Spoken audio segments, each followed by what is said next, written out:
guys, it's Dr. C, and I'm so thrilled to be with you today because today I am going to discuss something that I hear so much discussion over, and it's so common, but yet there's so much confusion about it, and that is allergies. Do you have allergies, or are you actually sick? Do you have an infection?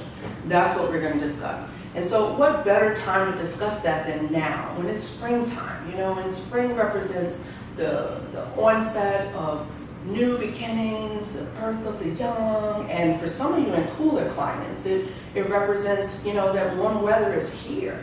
But for some of you, unfortunately, it represents a time of misery, and I'm so sorry. And if you fall into that category, I know you have no confusions. You know exactly what allergies are. But for some of you who don't fall into that category, you get a little confused because I often hear a lot of banter about, oh, I'm sick all the time, or my children are often sick, or, you know, we just have a weak immune system, and none of that may be the case whatsoever. Because remember, when you have allergies, the body is literally just trying to get rid of whatever it doesn't like. It just says that your body is way more sensitive than others to things that just don't bother other people. And so your body is actually doing exactly what it's supposed to. You have a great immune system. It's actually a hyper-responsive immune system, hypersensitive. Now, remember again, allergies are not just this out-and-out severe type of allergies where if you get hold of seafood or some, I don't know, some shrimp, or eat some peanut butter, or happen to get penicillin when you're allergic, and all of a sudden your lips start to swell, you get tingly and itchy, and you're like, oh my gosh, everything's closing up, I got like 30 seconds. I mean, that is a form of an allergic reaction, but that's not what we're discussing today. We're discussing more of the mild or moderate allergies that bother us on a regular basis, you know, and depending on what you're allergic to is going to determine when you actually demonstrate that you have allergies. So, you know, if you're allergic to different plants or trees or grasses, depending on when they bloom, depending on when the pollen count goes up, it's going to determine what season that you actually have allergies. Now, if you're allergic to different things that's actually like just in your home, you might have allergies all year round. So let's talk about those 5 things that I think cause a lot of confusion, because there are commonalities between infections versus allergies. And so these are the top 5 things I think that cause the confusion.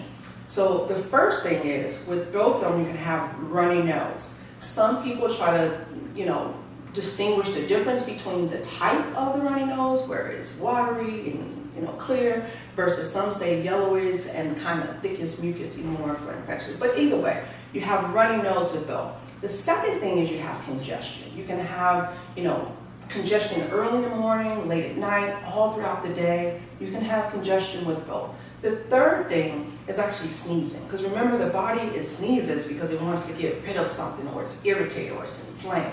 The fourth thing is literally you can have a cough, like cough because you got postnasal drip, you're irritated, inflamed, or cough because maybe the allergies has now triggered out to the lungs and they're irritated and constricted. It makes you cough. The fifth thing can be a sore throat. You can have sore throat with either.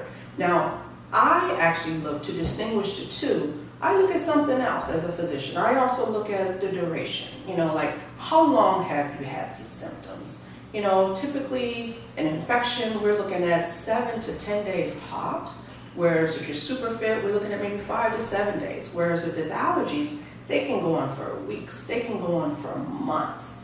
Now, the 3 simple things that I want you to pay attention to help distinguish whether or not you're sick, you know, do you have an infection or do you have allergies? The first thing is there a fever? Like, it can be a low-grade temperature, 99 type thing, 100, or high-grade.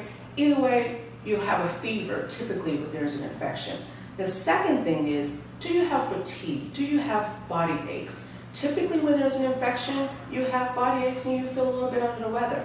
And the third thing is loss of appetite. We definitely see that in infants and children, and we probably see it in adults too, but, you know, some of y'all just want to kind of do everything, and you just totally ignore your body is telling you you're not hungry. But anyway, we'll save that one for another discussion and topic. So I hope you learned something, and if you enjoyed what you see, I hope, please feel free to like it, subscribe, and see if you have some questions. Let me know. If you have questions you want Dr. C to answer, put it in the comments, and you never know. It might be the next topic for the next video. Thank you so much. Until the next time, guys.